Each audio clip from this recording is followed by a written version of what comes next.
वजीर आजम नरेंद्र मोदी ने कौम के नाम खिताब करते हुए बड़ा ऐलान किया। उन्होंने तीनों ज़रे क़वानीन को वापस ले लिया है। हमारे नुमाइंदे सुशील इस वक्त हमारे साथ जुड़ चुके हैं। सुशील, जो मामला अभी सुप्रीम कोर्ट में भी चल रहा था, होल्ड पे था, उस हवाले से मरकज ने फैसला ले लिया है। सेंट्रल गवर्नमेंट ने तीनों ज़रे क़वानीन रिपील कर दिए हैं। चल रहा है लगातार ये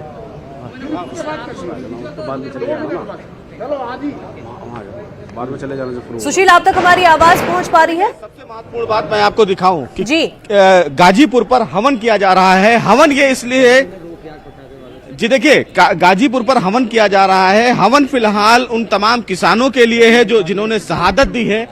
और सबसे महत्वपूर्ण बात जो फिलहाल सरकार ने इस 3 किसान बिल को वापस किया है। हमारे साथ रमेश मलिक जी हैं। किसान लगातार आंदोलन इस 26 को 1 साल होने वाला था। उससे पहले प्रधानमंत्री ने एक बड़ा तोहफा दिया आप लोगों को, क्या कहेंगे? हम उनकी घोषणा का स्वागत करते हैं और प्रधानमंत्री जी से उम्मीद करते हैं कि हमारा एमएसपी पर भी कानून बनावेंगे। जो हमारे 700 किसान शहीद हुए उन पर भी वो कुछ ना कुछ जरूर करेंगे, मुझे उम्मीद है। क्योंकि मैं पहले से कह रहा था कि प्रधानमंत्री जी तो चाहते हैं मगर उनके सलाहकार अच्छे नहीं है। शायद वो सलाहकार हटा दिए उन्होंने, इसलिए इतना बड़ा निर्णय उन्होंने कर लिया। उनको उल्टी सलाह देते थे कि पार्लियामेंट से जो पास हो जाए वो कानून कभी वापस नहीं हुआ करते। ऐसा कुछ नहीं है, पहले भी बहुत कानून वापस हुए, ठीक है। और प्रधानमंत्री के लिए कोई हार जीत नहीं होती, क्योंकि वो राजा है। राजा के लिए कोई हार जीत नहीं होती, प्रजा भी तो उसी की है। तो इस घोषणा का हम तहे दिले स्वागत करते हैं और आशा करते हैं कि आने वाले 10-5 दिन के अंदर अंदर ही आदरणीय प्रधानमंत्री जी सारी समस्याओं का समाधान करेंगे, तब हम और जोर शोर से उनका स्वागत करेंगे। फिलहाल ये उम्मीद की जाए कि आप लोग वापसी घर की तरफ करेंगे? नहीं, वो तो संयुक्त मोर्चा तय करेगा। हमारे लीडरान सब बाहर हैं, वे आ जाए, वे सब संयुक्त मोर्चा बैठ कर तय करेगा। जो वो तय करेगा वो फाइनल है।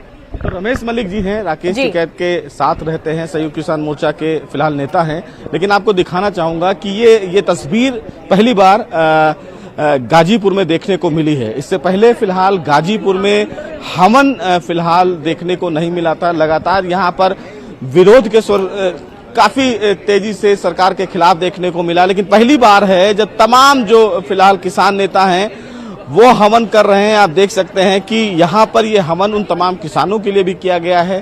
सरकार के द्वारा जो फैसला लिया गया है उसको लेकर किया गया है। और इन तमाम फैसलों में कहीं ना कहीं इन तमाम किसानों का ये कहना है कि फिलहाल ये फैसला जो है वो स्वागत योग्य है। और उम्मीद ये है कि आने वाले दिनों में प्रधानमंत्री के द्वारा और भी बड़े फैसले लिए जा सकते हैं। लेकिन जो एक बड़ा समस्या किसानों को लेकर था वो फिलहाल अब दूर होता नजर आ रहा है और तमाम किसान फिलहाल इस पूरे फैसले से खुश नजर आ रहे हैं। बिल्कुल सुशील, खुशी की बात है और वही खुशी जो है आज गाजीपुर बॉर्डर पे भी देखने को मिल रही है। हवन किया जा रहा है। सुशील, यहाँ पर आपसे ये भी समझना चाहेंगे क्योंकि फार्मर लॉ के हवाले से पैनल भी तश्कील दिया गया था और कई तरह करेक्शंस और सबमिशंस भी हुए थे उस पैनल के तहत।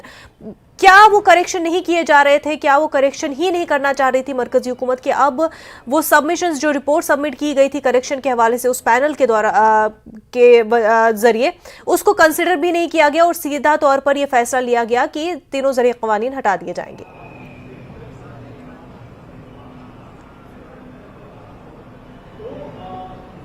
जी देखिए, प्रधानमंत्री के द्वारा तमाम चीजें आज साफ स्पष्ट कर दी गई हैं। प्रधानमंत्री ने कहा कि कृषि कानून आया, कृषि कानून के बाद एक कमेटी का गठन किया गया, सरकार से बातचीत की गई, उसके बाद मामला सर्वोच्च न्यायालय भी गया, सर्वोच्च न्यायालय ने एक पैनल गठन किया।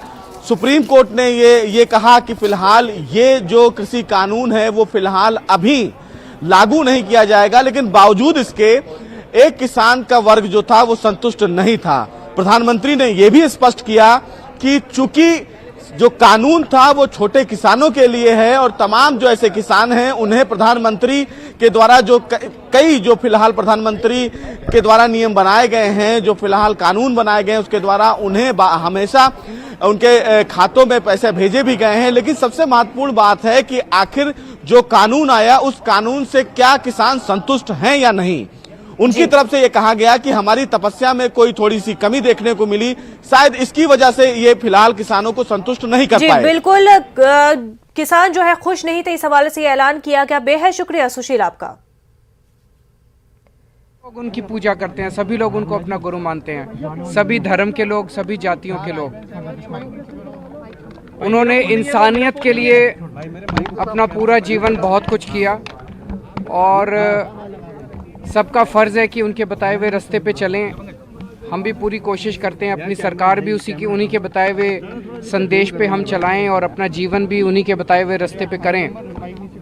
आज गुरु पर्व के अवसर पे बहुत बड़ी खुशखबरी मिली। किसानों का जो 1 साल से आंदोलन चल रहा था, 700 से ज़्यादा किसान शहीद हुए थे। आज किसानों को बहुत बड़ी सफलता मिली है। मैं देश भर के किसानों को बहुत बहुत बधाई देना चाहता हूँ। जो उनका संघर्ष जो है वो रंग लाया। मैं सभी देश के किसानों को बहुत बहुत बधाई देना चाहता हूँ। सर देरी हुई है क्या सर? देरी हुई है या सर देर आए दुरुस्त आए? आपने सड़क से लेकर संसद तक आपने विरोध मैं समझता हूँ अगर जल्दी कर देते तो शायद कई सारे किसानों की जान बच सकती थी। अगर ये जब एक मिनट अरे बात कर रहे हैं, वो बात कर रहे हैं। हाँ, जी सर। तो अगर ये जल्दी हो जाता 700 किसान को शहादत से बचाया जा सकता था। लेकिन आज भी उनकी जो सफलता है, ये सफलता कोई छोटी सफलता नहीं है, बहुत बड़ी सफलता है। शायद भारत के इतिहास में ये पहली बार हुआ है कि किसी आंदोलन की वजह से 3 कानून जो है वो सरकार वापस ले रही है। तो मैं किसानों को बहुत बहुत बधाई देना सत्र होगा तभी हटेंगे, ये कहा है सर।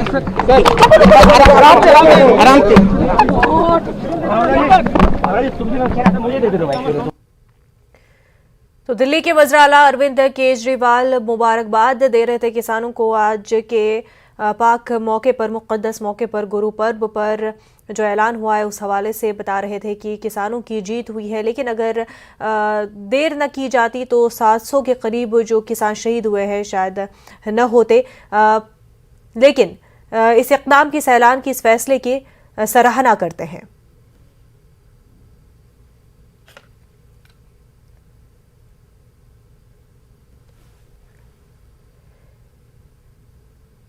वहीं मायावती का इस पूरे मामले को लेकर के क्या कुछ कहना है, ये सुनते हैं। इसके किसान केंद्र सरकार द्वारा देश के किसानों पर जबरदस्ती थोपे गए 3 नए कृषि कानूनों की वापसी को लेकर काफ़ी लंबे समय से, अर्थात लगभग 1 वर्ष से सर्दी, गर्मी व बरसात आदि की मार झेलते हुए अपने आंदोलन पर डटे रहने व उनमें से कुछ किसानों के शहीद भी हो जाने का बलिदान अंत में रंग लाया और केंद्र सरकार ने उन विवादित कानूनों को अति देर से वापस लेने की घोषणा की, जबकि यही फैसला बहुत पहले ले लेना चाहिए था केंद्र की सरकार को, जिसके लिए देश के समस्त किसानों को हार्दिक बधाई। इसके साथ ही यदि ये फैसला केंद्र सरकार काफ़ी पहले ही ले लेती तो देश अनेकों प्रकार के झगड़े व झंझट आदि से बच जाता। लेकिन अभी भी किसानों को उनकी उपज का समर्थन मूल्य देने संबंधी राष्ट्रीय कानून बनाने की एक खास मांग भी अधूरी पड़ी है, जिसके लिए बीएसपी की मांग है कि केंद्र सरकार आने वाले संसद के शीतकालीन सत्र में इस संबंध में कानून बनाकर किसानों की इस मांग को भी जरूर स्वीकार करे। को नक्सलवादी कहा गया, हमें किसान को गुंडा कहा गया, किसान को उग्रवादी कहा गया, किसान को आंदोलन जीवी कहा गया और कुछ गोदी मीडिया के मित्र भी मोदी सरकार के इस प्रचार में शामिल हो गए। 700 से अधिक किसानों को आत्महत्या के लिए मजबूर किया गया और लखीमपुर खीरी में तो देश के गृह राज्य मंत्री के बेटे और उनके सहयोगियों ने किसानों को अपनी जीपों के टायरों के नीचे रौंद दिया। पर मोदी सरकार ने आज अपना अपराध स्वीकार किया है। अब बारी है किसानों के साथ, मजदूरों के साथ, मेहनत कशों के साथ, इस देश का पेट पालने वाले लोगों के साथ मिलकर अपराध की सजा तय करने की, जो देश की जनता हर हाल में तय करेगी। जनता को अब एक अचूक अस्त्र मिल गया है सरकार को परास्त करने का।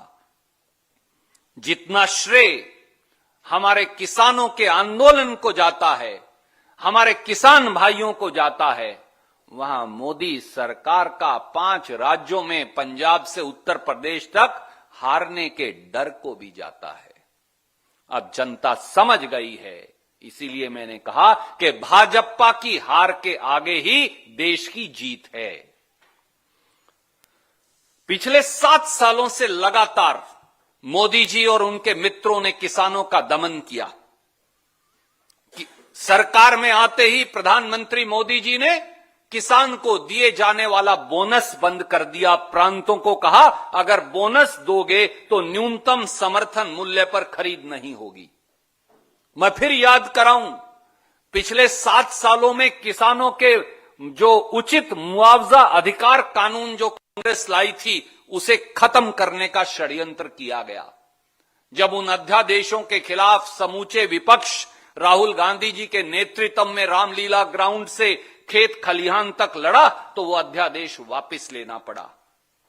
सुप्रीम कोर्ट में शपथ पत्र दिया कि लागत पर 50% मुनाफा देने का वादा करके सत्ता में आए मोदी जी ने कहा कि लागत पर 50% मुनाफा कभी दिया नहीं जा सकता। प्रधानमंत्री फसल बीमा योजना को प्राइवेट बीमा कंपनी मुनाफा योजना बनाया और 27,000 करोड़ का मुनाफा चंद मुट्ठी भर बीमा कंपनियों को कमवाया। कृषि की लागत 25,000 रुपया हेक्टेयर बढ़ा दी।